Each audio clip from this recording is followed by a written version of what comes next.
Welcome, everyone. This is Ensuring the Future of Psychedelic Science, which has been organized by the Shulgin Foundation and SSDP. My name is Stacy, for those that I haven't met, and I'm the programs director here at Shulgin Foundation. We're so grateful for SSDP's important work in this field, and especially grateful to have Dr. Gül Dölen and Hamilton Morris joining us for this conversation. Hello to you both.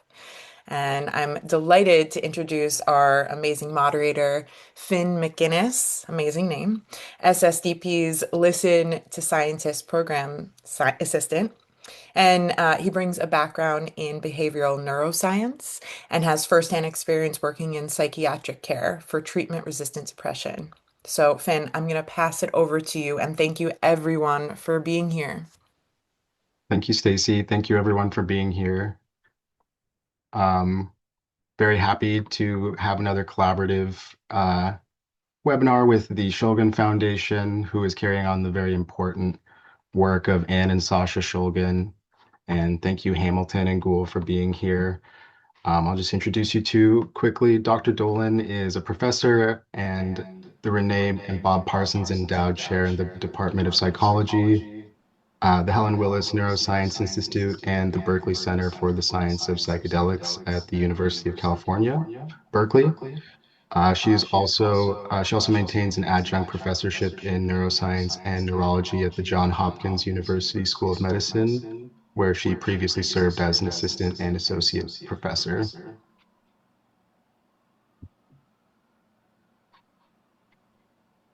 Hamilton, could you try muting yourself to see if that helps the feedback I'm getting? Thank you. That seemed to work. Going on, she formerly was an assistant and associate professor. Dr. Doolan earned her MD PhD at Brown University and the Massachusetts Institute of Technology and completed postdoctoral training at Stanford University. Hamilton Morris is an American journalist, documentarian, and scientific researcher. He's the creator and director of the television series Hamilton's Pharmacopeia, in which he covered the chemistry, history, and cultural impact of various psychoactive drugs, particularly psychedelics. And he is considered to be among the world's leading psychoactive drug journalists and researchers. So thank you both for being here today. So we're here to talk about the current state of psychedelic research, especially as it relates to Anne and Sasha Shulgin's work and their legacy. Before we get into some current events, I'd like to hear maybe a bit about how Anne and Sasha's work has personally influenced your careers as scientists or your outlook on studying psychedelics, and maybe giving a brief overview of some of the major contributions that Anne and Sasha have made to psychedelic history. Hamilton, would you maybe want to go first? Yeah, yeah. I think I've been very public about being totally obsessed with the Shulgins, and so for me, I can say with no ambiguity whatsoever that they were totally foundational in my interest in this domain. I can't overestimate the significance. There is, I have a very vivid memory of, I think I was a senior in high school reading a profile of Alexander Shulgin in the New York Times Magazine. And I was interested in biology at that time. I was actually not, I was interested in drugs, but didn't know all that much. I was in high school and I read about him and thought, wow, this sounds like the most interesting person that has ever lived. I can't even believe that this is a real person that has done all of this, and was pretty much immediately obsessed with him because I mean, he is a truly fascinating person, and then went to college, read P. Immediately wanted to meet him and Anne, and I remember I was a freshman in college and found their phone number, which was publicly listed, and called and said I really need to come immediately and talk to you all. And I'm pretty sure it was Wendy who picked up the phone. It was somebody, and she said like, "Well, have you read P call?" And I said, "Yeah." And he's like, "Have you read T call?" And I was like most of it. And she's like, "Well, just read the rest of it, and like we'll talk," or something like that. And I just kept obsessively researching it, and then, started studying chemistry, working in a lab, started making new psychedelics. Again, totally influenced by Shulgin, and had this, for me, ever evolving appreciation of how amazing both of their contributions were. I mean, there's kind of tiers to it where it's amazing when you first learn about it, then it's amazing when you actually follow one of the syntheses in P-call or T-call and you realize, wow, this stuff really works. Like, this is all real. This is totally real. I mean, even somebody was telling me, they said, oh, don't you know that Shulgin's LSD synthesis in T-call doesn't work? And I was like, no, it does work. I know for a fact because I've made legal analogs of LSD using that exact route from T-call. So I know for a fact that it works. And it's like, there's something about that where if anything, have just grown even more appreciative of how amazing they were as the years have passed. So I could go on and on about it, but yeah, I think they're very amazing people. Yeah. Okay. My story is not as good as that, but I don't know exactly when I became aware of the Shulgins, but I do remember the first day I met them. They came to.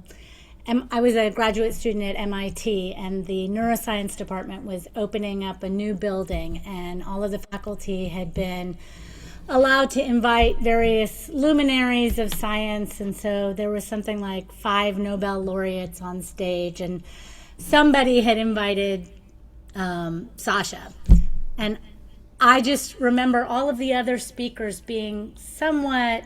Oh, the echo is happening again. Maybe we need to. Yeah. Okay. Sorry. One at a time, I guess. All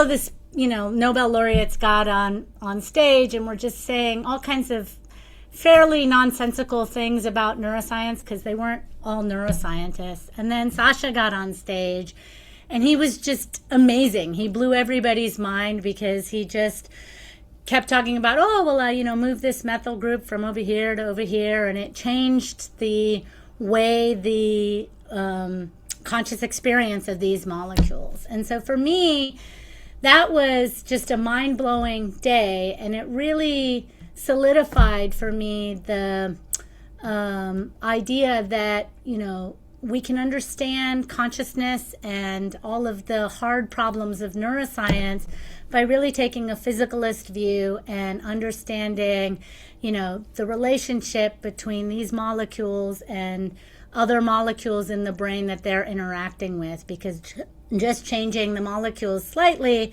can alter our perception of consciousness and other complex neurobiological functions. So for me, that was a really big crystallizing moment. Unlike Hamilton, I did not drop everything and become a psychedelics researcher at that time. I was still working on my PhD I was working on a rare form of autism, and then I did my postdoc also, not related to psychedelics, working on social behaviors and figuring out the neural circuit mechanisms of serotonin and oxytocin. And I didn't really start working on psychedelics in my own lab until, I started my own lab about 10 years ago. Great, thank you. So with that said, Gül, you worked at Johns Hopkins and are still associated with that, where Solomon Snyder formerly worked. I was wondering if we could talk a little bit about the importance that psychedelics have served in the development of modern neuroscience, before maybe getting into some of the work that you've done more recently.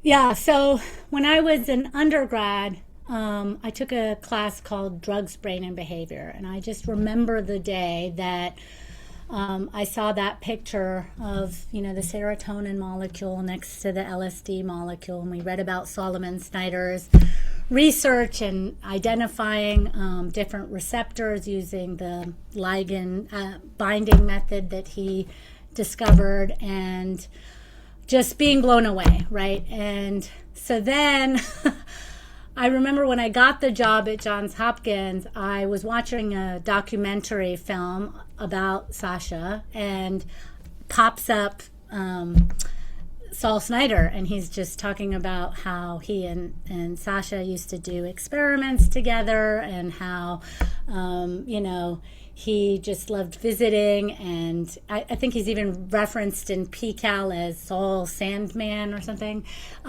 Anyway, he's just in this documentary talking about, I just love drugs. I love drugs, It's just like, fantastic. I am going to exactly the right department. And when I got to Hopkins, I was hired mostly to study autism.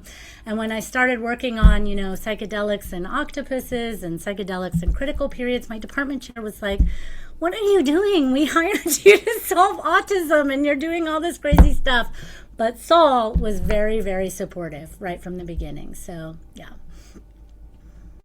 And so do you think it's true to say that psychedelic drugs have been helpful tools in neuroscience for studying receptors, and which, obviously are implicated, serotonin in particular, in many neuropsychiatric disorders? And this was kind of, 60, 50 years ago, and now there's less foundational biomedical research being done with psychedelics outside of a few compounds like DOI. But would you say that that is true of psychedelics broadly? I would say in the 60s and 70s, there was a lot of research, and psychedelics really did transform the way that we understood neuroscience in the brain. I mean, Saul's experiments showing that, radio-labeled LSD binds to something in the brain that competes with serotonin, right? That was some of the first evidence that we had that, actually there are more than one serotonin receptor. They have different distributions in different parts of the brain, and really sort of set the tone for what would come decades later for circuit mapping and trying to understand the differences in the subunits in terms of, the subtypes of serotonin receptor, for example, and how they couple to different signal transduction mechanisms. All of that stuff came much later. But, because of the drug wars and, the sort of rescheduling of psychedelics, there was, a 30, 40-year hiatus in that kind of rich scientific inquiry. I would say that now there is a massive resurgence. I mean, we had last summer the first Gordon Conference on psychedelics, and it was, it was roughly 50-50 between basic neuroscientists and then people who were doing neuropharmacology or clinical research. And so, I think it's coming back in a big way, and it's going to be transformative for our ability to study hard problems in neuroscience. Right. Hamilton, do you have a perspective on the role that psychedelics have played in neuroscience beyond that? I mean, there's a lot to say about that. I don't know that I have anything significant to add beyond what's already been said. Perfect. Thank you. Well, in addition to psychedelics being influential throughout the history of neuroscience, mollusks have often played a surprisingly big role, whether it's the squid giant axon or serotonin being isolated in octopuses originally, if I'm not mistaken. And Gül, you've worked with MDMA and octopuses, combining them in some really interesting experiments. Could you tell us a little bit about what critical periods are and what role psychedelics have played in those kinds of experiments? I'm happy to tell you about the critical periods, but we didn't actually measure critical periods in octopus. So those are two different kinds of experiments. So the octopus experiments were really looking at the acute subjective effects of MDMA. And the idea there was, at the time when we did those experiments, there were a lot of people saying, oh, well, you can't really study the cool parts of psychedelics in an animal because, what does a mouse seeing God look like anyway? And a lot of people were sort of pushing for the idea that if we are going to understand mechanism, we need to do human brain imaging and, use fMRI to identify brain regions that light up when you give people psychedelics. And that will tell us the interesting parts of the mechanism.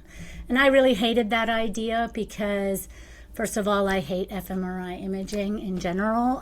But in specific, it sort of gave me this sense that people were over relying on anatomical explanations as a mechanism. And so, as you suggested, mollusks have been used for a really long time, in part because they are maximally different from humans, right? So they are evolutionarily incredibly distant from us, at least 650 million years since our last common ancestor. Just to put that in perspective, dinosaurs have come and gone in the interim between, when we had a common ancestor with octopuses. Their brains look nothing like ours. And so, when we gave an octopus MDMA, and octopuses are, viciously asocial animals. Don't believe what you see on Netflix. They did not evolve to cuddle, middle-aged men going through a divorce. They are viciously asocial. They will kill each other if you put them in the same tank. But when we gave them MDMA, suddenly their behavior was radically shifted. And we used an assay called the three-chambered social approach task.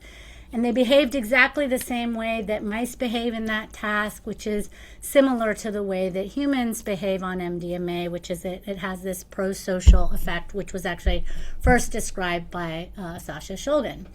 And so what that told us is that these sort of just so explanations that we get from fMRI imaging that, psychedelics cause, the default mode network to do this, or the amygdala to do that, or the nucleus accumbens to do this other thing, are just sort of accidents of evolutionary history. They're not the true mechanism, because an octopus brain doesn't have any of those brain regions. There's no amygdala, there's no nucleus accumbens, there's no brainstem, there's no cortex, none of them, right? Instead, what an octopus has is in its, we looked at its genome, and the binding site for the serotonin in the serotonin transporter has enough molecular similarity that MDMA can bind to that same spot. And what's amazing is that just by having that binding affinity, that social function of serotonin appears to be conserved enough that they can recapitulate this behavior. So that was like a sort of a pilot experiment that broke the internet. We are following up to do more experiments to really test that idea more carefully. But in the interim, it should be like a cautionary tale for anybody who's trying to learn too much from just pointing to brain regions, something I call blobology. That is not really telling us the true mechanism that we're after. And so that challenges some pre-existing popular ideas in explanatory frameworks for psychedelics, particularly invoking the default mode network. And since the octopus does not have one, that seems to not have that much explanatory value for the psychedelic state. And so, Hamilton, I've heard you also speak critically of this, or default mode based explanations. With Manoj Das, for instance. I wonder what you think along those lines, and could explain to people maybe what you think to be is a better mechanistic explanation for what psychedelics are doing in the brain. Yeah, I mean, it's not that I think people shouldn't look for mechanisms. It's just when you follow the literature, there's always some new mechanism that's in vogue that people are using to explain everything in a reductive way, and it can be a little bit frustrating. And one of the best ways to kind of see the folly of this pattern is to look at historical scientific literature and see how wrong people have been over time and how overconfident they've been about things that are ridiculous. I mean, one example would be going back to Solomon Snyder. He had this very clever explanation for why psilocin is active as a psychedelic, but bufotenine is inactive as a psychedelic. And the explanation was that there is a intramolecular hydrogen bond that forms this tricyclic structure that is able to cross into the brain, and the hydroxyl group in psilocin is close enough to the basic nitrogen that it can form this hydrogen bond. But on bufotenine, it's moved over to the side slightly, so it can't form this tricyclic structure, and that explains why bufotenine is not a psychedelic. It's a very nice explanation, except bufotenine is a psychedelic. So he had come up with this sophisticated molecular explanation for something that was fundamentally false, and you could have actually answered this question far more accurately using Shulgin's methodology of trying these drugs, and then you would at least be starting from an accurate premise, which is that bufotenine is an active psychedelic drug, and then from there you can start to generate various hypotheses. So I think that, I mean, there's a lot of foundational problems with the way that we conceptualize these things, and you see how various scientific explanations for the action of psychedelics become dated very rapidly as methodologies evolve. I mean, for a long time, people would only look at affinity of various drugs. Now it's really clear that affinity by itself is insufficient for explaining the action of a drug, and you need to have information about functional activity and types of bias signaling and so on and so forth. But what's really wonderful about Shulgin is that none of it ever becomes dated. It is the same forever. 500 years from now, the experiences that he had with Anne will be every bit as valid and accurate as they were at the time that they were written. And I think he really understood that it's important not to overextend into these sometimes tenuous scientific paradigms of the era that will rapidly become dated. So it's not even that I necessarily think that it's bad to do neuroimaging or the default mode network or whatever.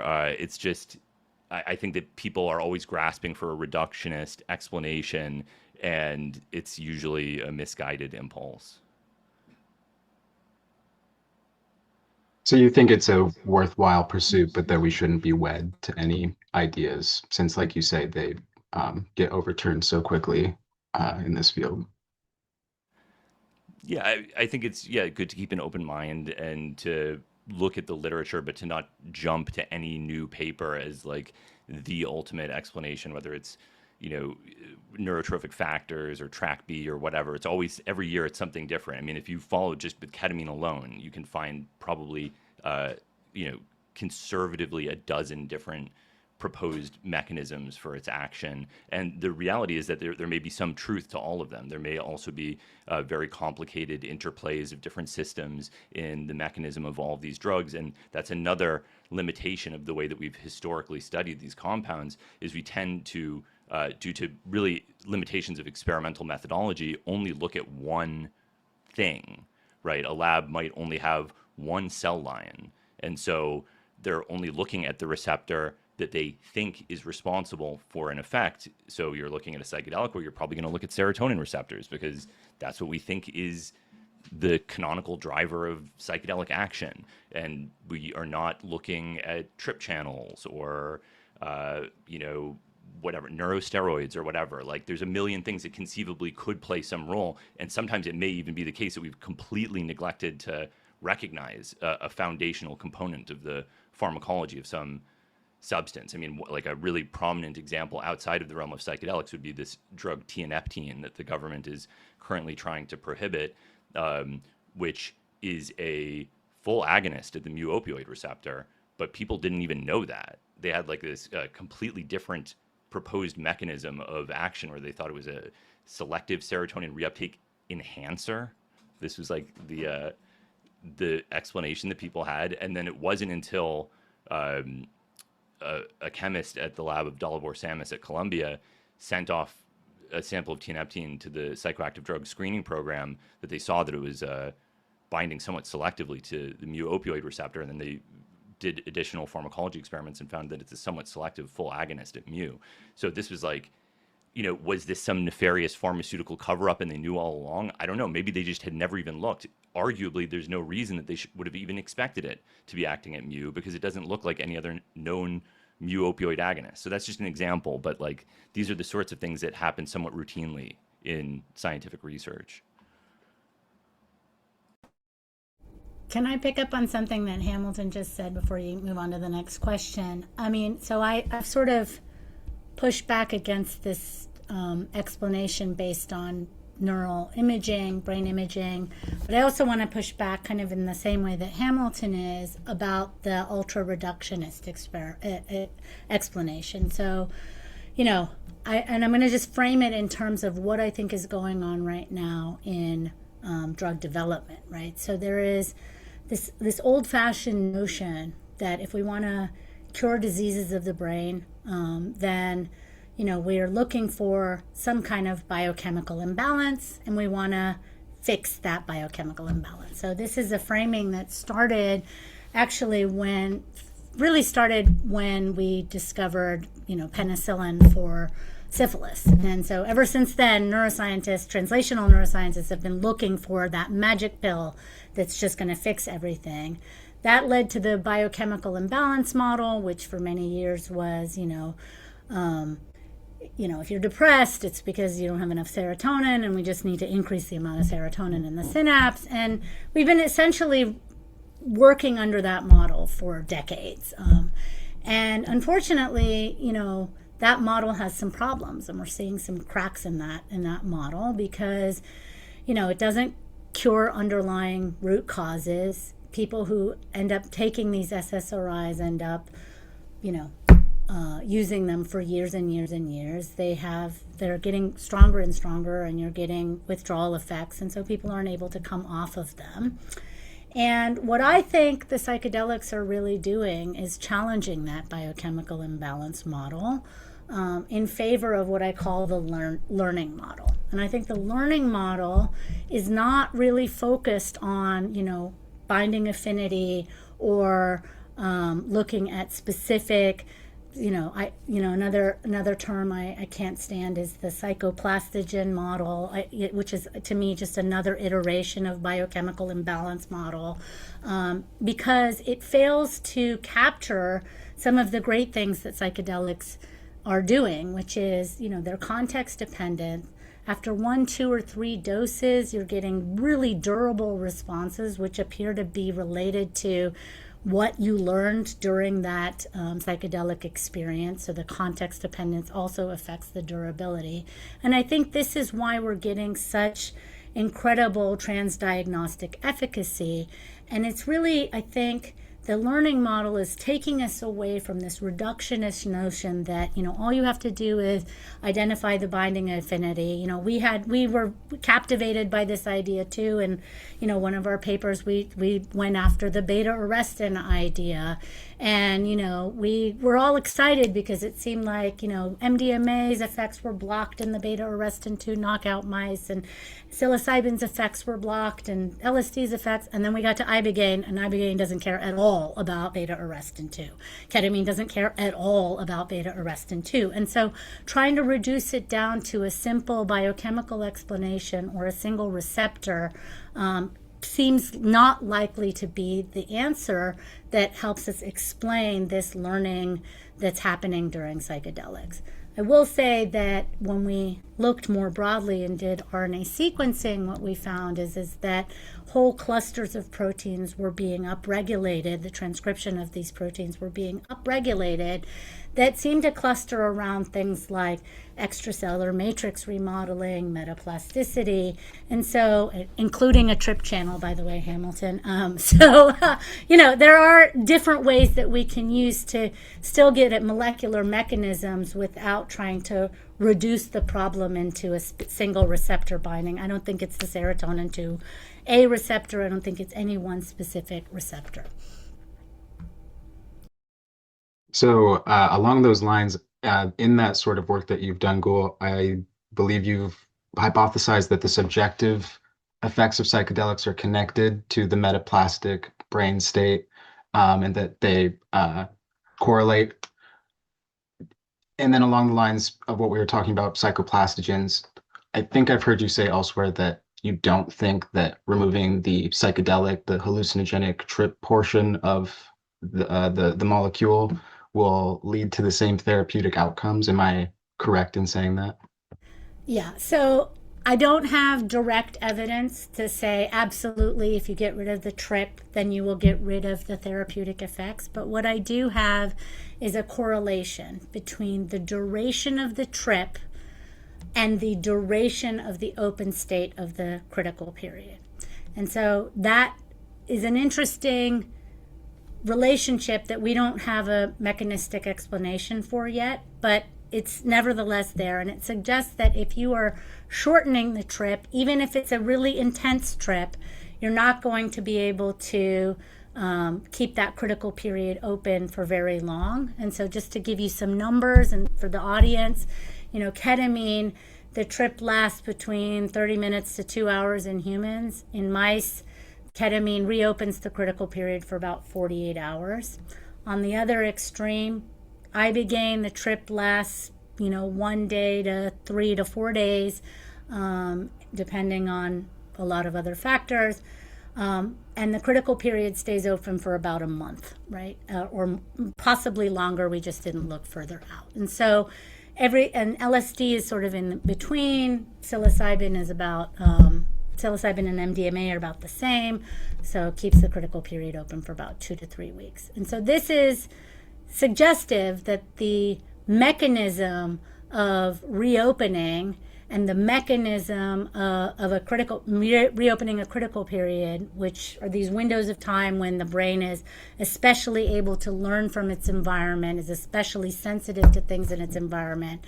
This mechanism is related to the trip itself. And so I can't directly test that, but I can surmise based on this relationship that they're related. I will add one more piece to it, which is that there are other ways to reopen critical periods, not psychedelics. So these have been known in neuroscience for decades, that if you deprive an animal of either sensory input or social input or food input for any extended period of time, that will reopen critical periods as well.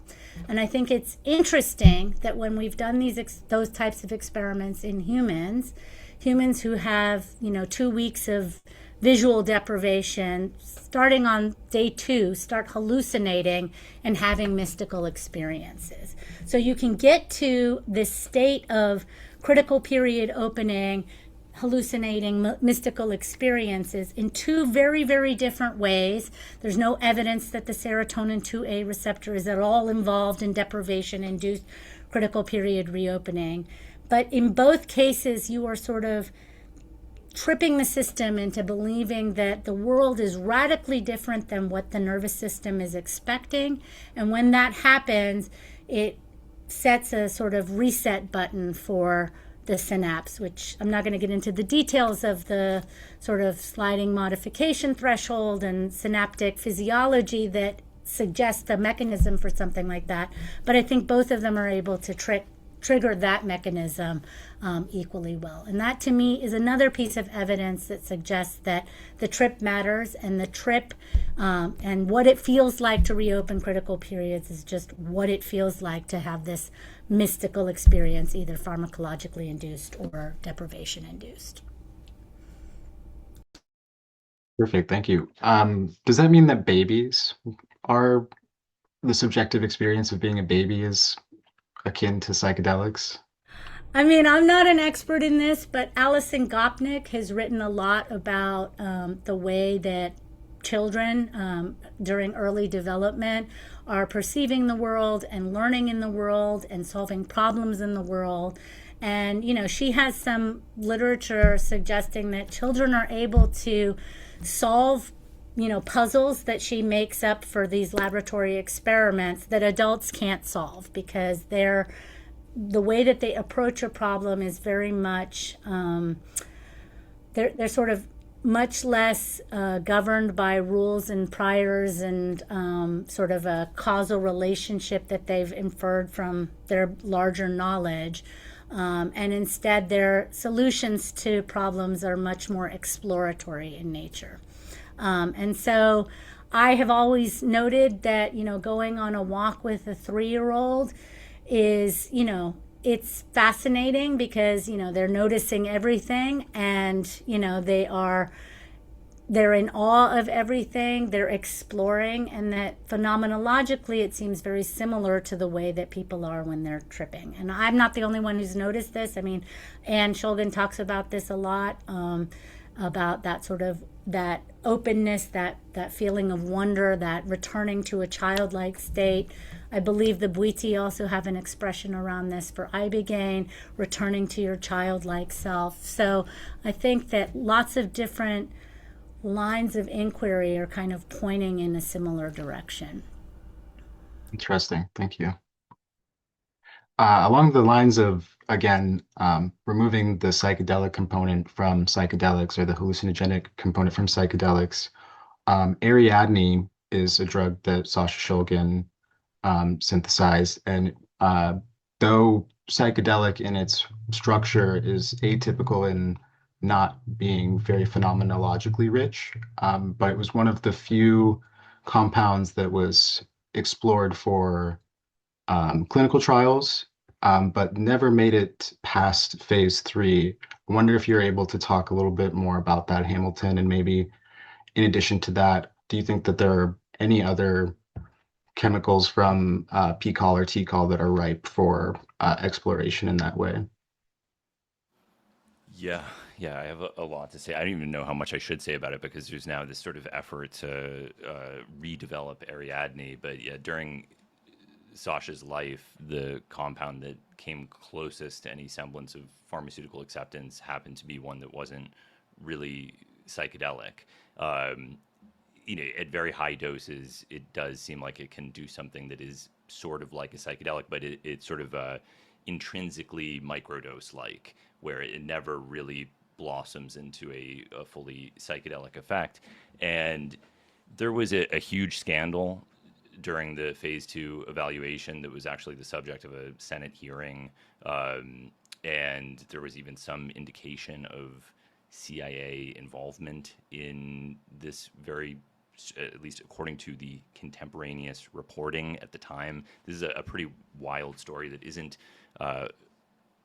really publicly known, for even though it is available for those that look, but it's never talked about. So there was something very weird that happened during the phase 2 with Ariadne, and so a lot of that research was dropped in the midst of the weirdness, and it was never fully developed, which is a shame because it really does seem like it has a lot of practical applications. People kind of love to debate whether the idea of a psychedelic drug that isn't fully psychedelic is a bad thing. I think that there's room for everything. It actually does seem to be the tendency in most of the pharmaceutical development at the moment to pursue classical psychedelic drugs. I mean, MDMA and psilocybin and ketamine, these are like very potently psychoactive substances, and with ketamine it's the more psychoactive enantiomer that was approved. So it's not as if the current pharmaceutical pipeline is avoiding anything that is prominently psychoactive, but at the same time I don't think it's a terrible idea to see what is possible, because there are certain vulnerable patients and patient populations that would respond better to something like that. So I think that it could definitely be a valuable tool in psychiatry to have something like that. I don't, other than the Ariadne, there was another component to this question, maybe? Well, I was curious if you had any other ideas, knowing P-call and T-call so well, if there were other substances that might be worth exploring for clinical uses.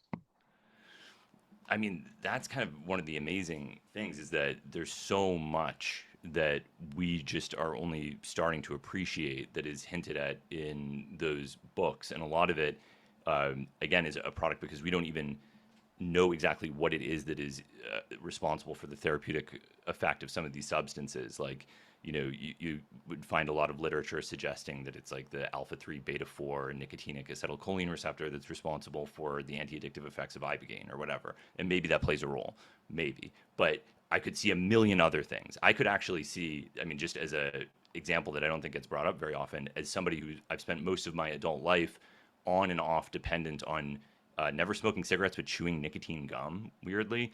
And if I take a psychedelic, it just makes me more nauseous. And so it makes nicotine aversive because it lowers the threshold that it makes me feel sick and it makes it feel disgusting. So that's like a really prosaic effect that is just like, is that a subtype of acetylcholine receptor, or is it just I'm a little bit more susceptible to the aversive, dysphoric, unpleasant components of the experience, and I'm more sensitive to it in general? I mean, there's so many ways to conceptualize how these things work. And then, when you start going through P-call and T-call, you have substances like desoxymescaline that are sweet. Like they are, the flavor is sweet. It's like, could these be artificial sweeteners? I've also encountered sweet phenethylamines. Could they be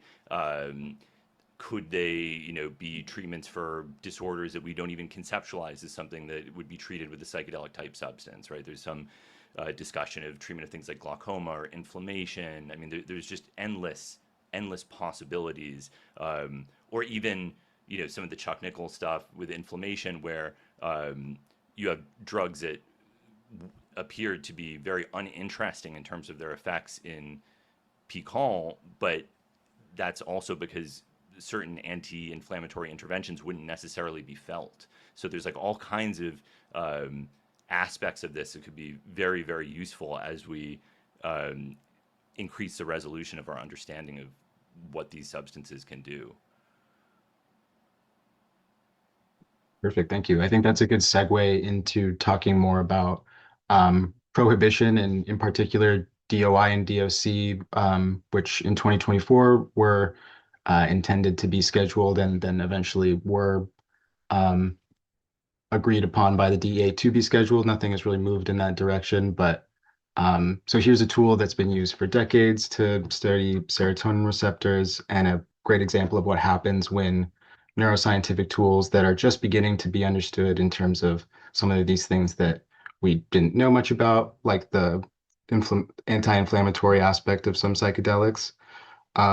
Could you talk a little bit about what it was like being at DEA headquarters, Hamilton, and what was at stake with DOI and DOC? And then I'd love to maybe just have a discussion about what sort of obstacles researchers face on both a preclinical and clinical setting when we try to research these substances or bring them into a therapeutic setting. Yeah. So, I mean, just as a thing to preface this with, is I don't think people understand how many drugs are prohibited. It's absolutely insane how bad it is. A normal person might know that cannabis is controlled, or LSD maybe, or cocaine or maybe, but they won't have any kind of real appreciation for how extreme this has become. It's hundreds of drugs, and it just keeps growing every year. People don't really notice it most of the time. If you go through the list, it is ridiculous. I mean, they don't even follow their own rules, where some of the controlled substances are not even psychoactive drugs. They're precursors, even though they have totally different rules for controlling precursors, but they'll just throw in non-psychoactive precursors occasionally, and no one will even object to it. And in addition to many drugs that are so obscure that there isn't any evidence a human being has ever used them. And so, one example would be a drug like 2CN. This is an incredibly obscure substance.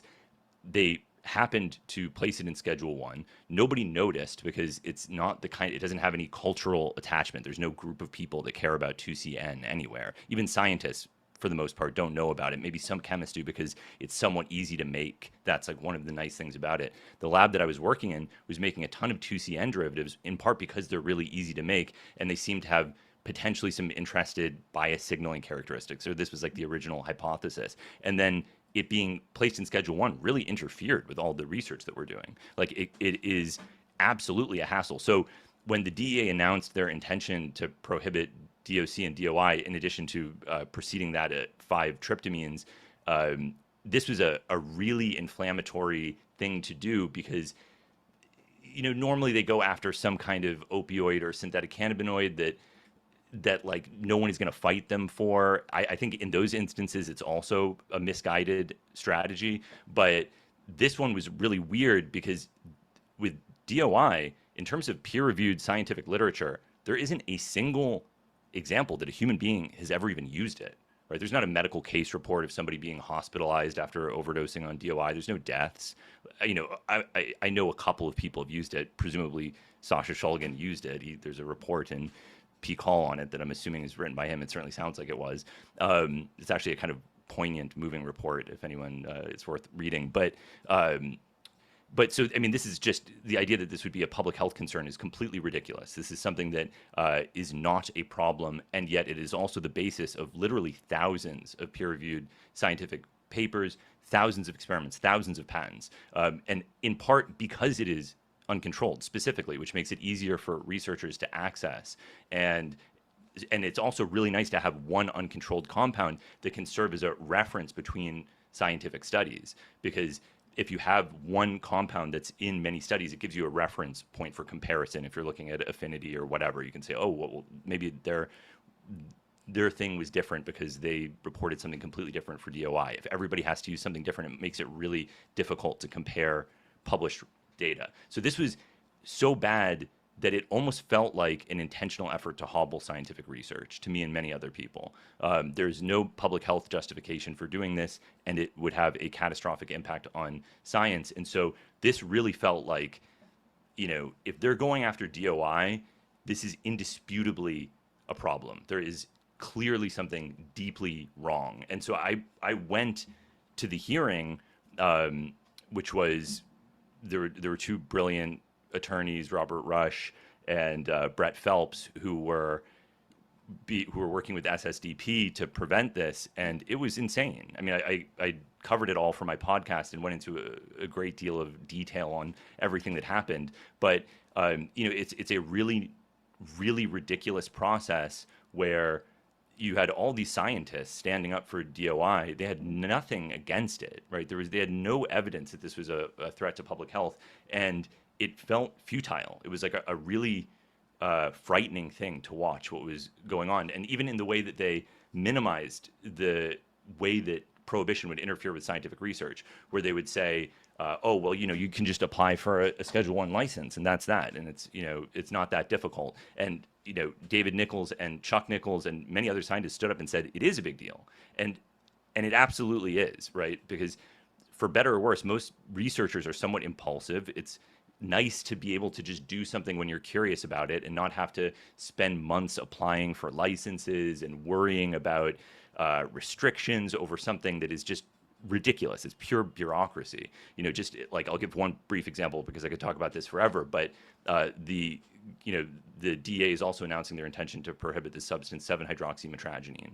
So I was at a lab that was making huge quantities of it recently, and everybody was talking about why it appears to not be killing people. And there's all these sort of sophisticated pharmacological explanations, like, oh, it's a bias signaling, or it's because it's a partial agonist, or there's all these. But one explanation that I was thinking was maybe it's just because it's not water soluble, and so nobody can inject it, because if you try to dissolve it in water and heat it, it decomposes. And if you add acid to get it into solution, it decomposes. So it's like, oh, let's just do a little experiment. Let's put 5 milligrams of 7-hydroxymetragenine in a spoon with 2 milliliters of water and a little bit of lemon juice and boil it as if we were preparing an injection and see what happens. And it completely degrades. And so that right off the bat is like, doing that little experiment, which actually has a lot of explanatory value in terms of understanding why this is less of a harm to public health, would have been like I would have had to have applied for a license to do this experiment that would have took me an hour. And that's kind of, if you have to do that, you might just not do the experiment, right? Realistically, I would have just never done the experiment, and it is an interesting experiment to have done. And there's a million things like that in research. So this idea that they push that it's not a big deal is, I think, totally ridiculous, and it's gotten so out of hand. I mean, it's hundreds. And if you start getting into some of the more arcane interpretations of these laws, it's like thousands of drugs that are controlled already.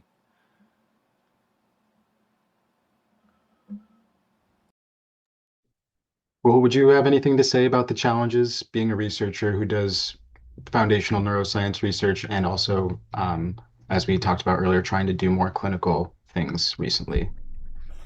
Yeah, I mean, I also hate the bureaucracy. It took me, a year to get my Schedule I licenses in both Baltimore and here. I will say things are changing. We recently, got a addendum to one of our licenses for the clinical trial we're doing with stroke patients, and the DEA agent who was visiting our site was so excited by our research. He was like, "Oh, personally, I have somebody who might be eligible for your trial." And we got 2 referrals from the DEA agent. So, I do feel a slight shift. For me, though, in addition to, the bureaucratic hurdle of more paperwork, more licenses, more tracking, everything like that, funding is always the thing, right? So, and I mean, people maybe don't appreciate the fact that real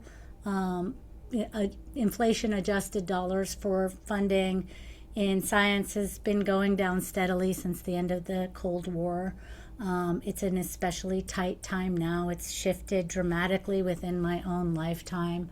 And science is expensive, personnel is expensive. It's hard to, a single NIH grant used to fund 6 people. Now it funds 1.5, in the sort of standard level.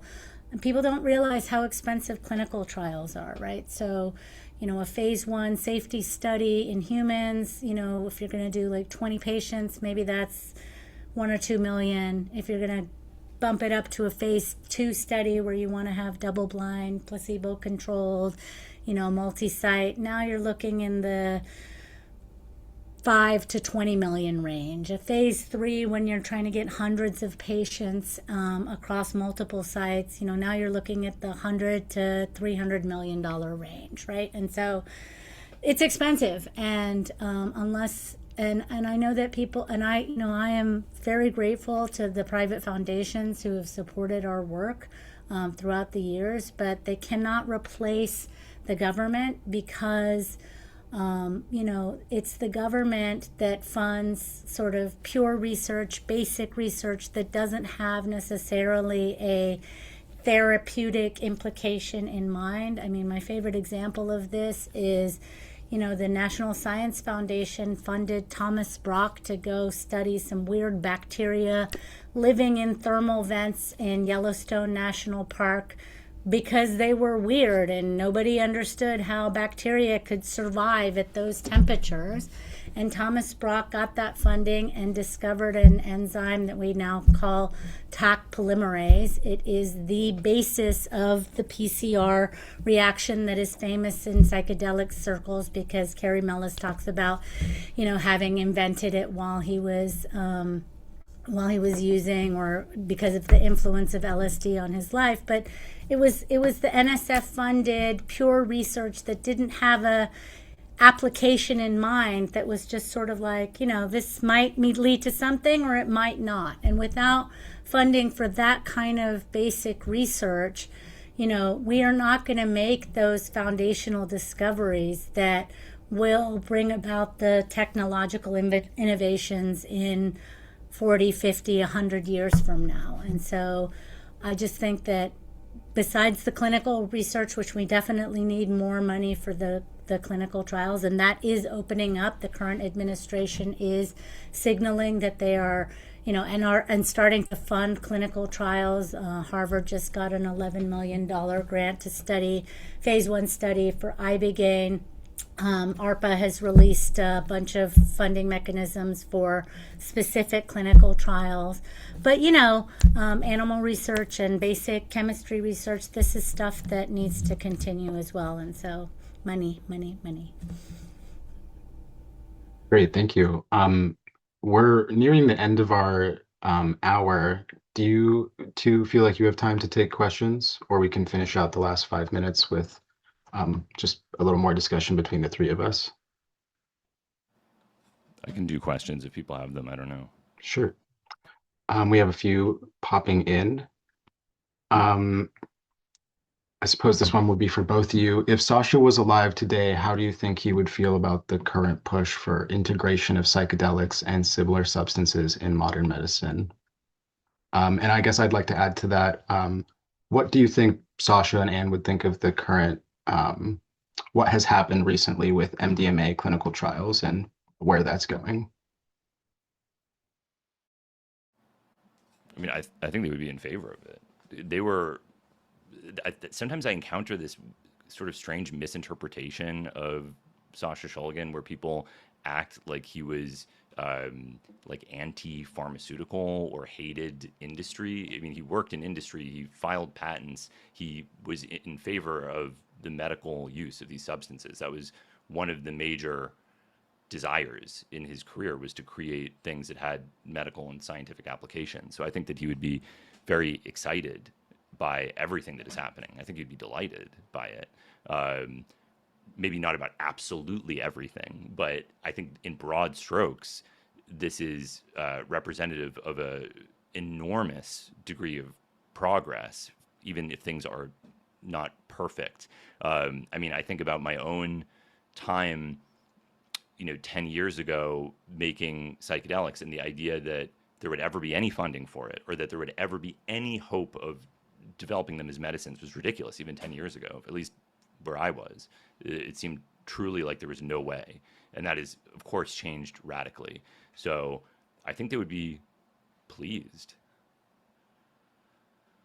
Yeah, I'll just add, like, I totally agree with that. That's my perception of what they thought as well. But if anybody is really curious about, how radical Sasha's ideas were about this, I was getting ready to teach undergrads about psychedelics. I teach a course at Berkeley called Psychedelics, and I wanted to channel my inner Sasha, so I started reading these books, which I was just looking to see if I had it here, which are actually published by the Shulgin Farm, and they're lectures that he gave when he was teaching at, I think, San Francisco State. And they're just transcribed from a series of lectures that he gave. And as I was reading through this thing, I was just amazed at how courageous and radical he was for his, at the time, speaking about how, we really, it's a matter of personal liberty that we have access to these drugs. And, I really encourage people to hear it in his own voice, what he believed about this. I have to say, I agree with almost everything he says, but some of it felt, a little radical for me. But it was very enlightening, and I don't know if I channeled Sasha, but I certainly tried. I have another question for you, Gul.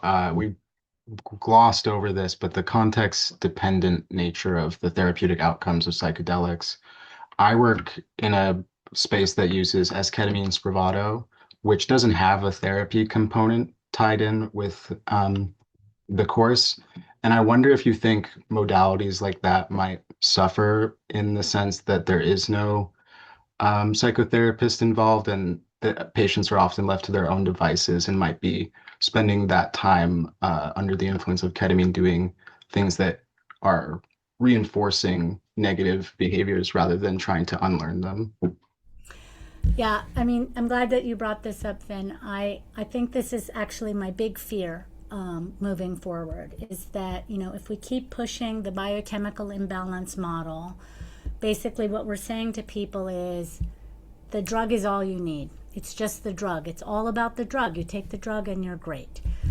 In fact, we have, evidence from decades, especially around ketamine, but also for psilocybin, LSD, and MDMA, that the context really matters, right? So in the early days when ketamine was just approved as if it was a sort of fast-acting next-generation SSRI, the push was give the ketamine, relieve the symptoms of depression immediately. And eventually what happened is that as the MDMA-assisted psychotherapy studies and the psilocybin-assisted psychotherapy studies came out, some of the ketamine clinics kind of caught on to the idea that they can improve the durability, which for ketamine just by itself, the impact just by itself is about a week, and then people start to feel depressed again.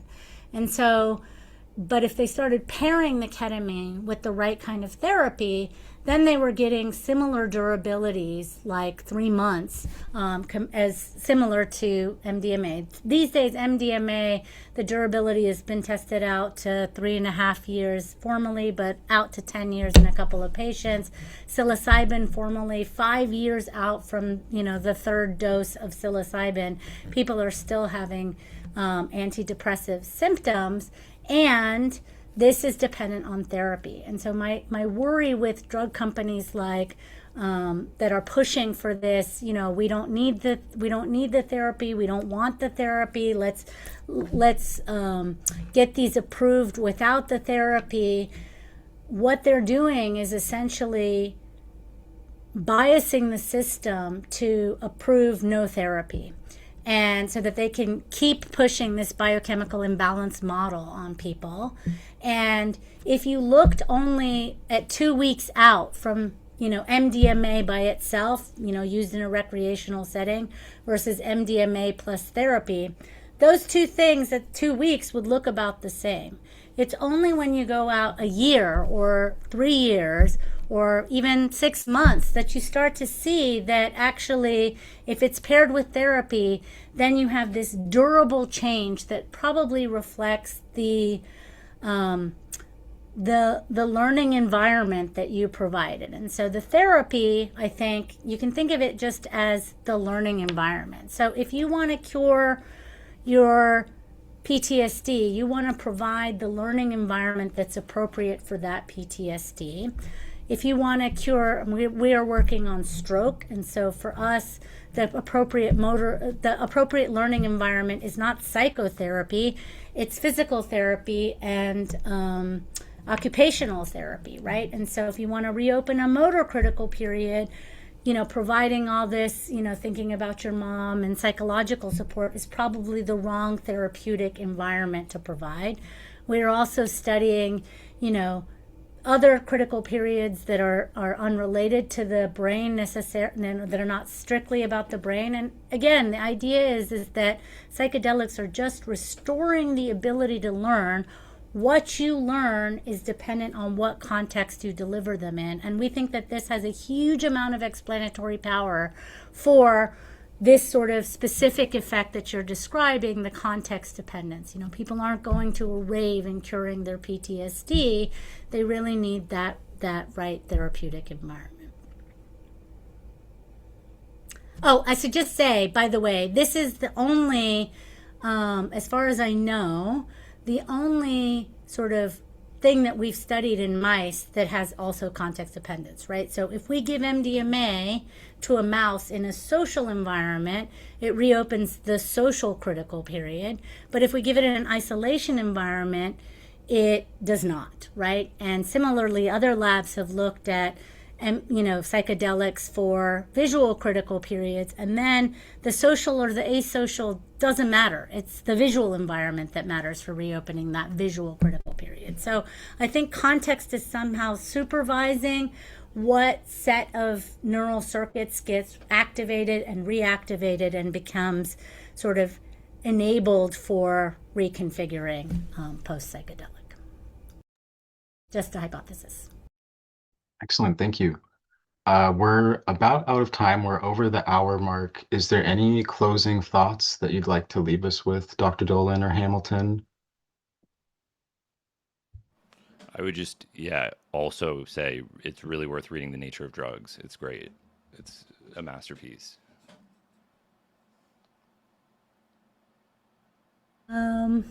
I don't know. I just want to say how much I love the Shulgin Foundation, and if you are ever in the Bay Area and visiting, you should definitely go check out the farm. It's lovely. It brings to life, a lot of that history, and I'm a big supporter. So, yeah, thank you to them for organizing all of this.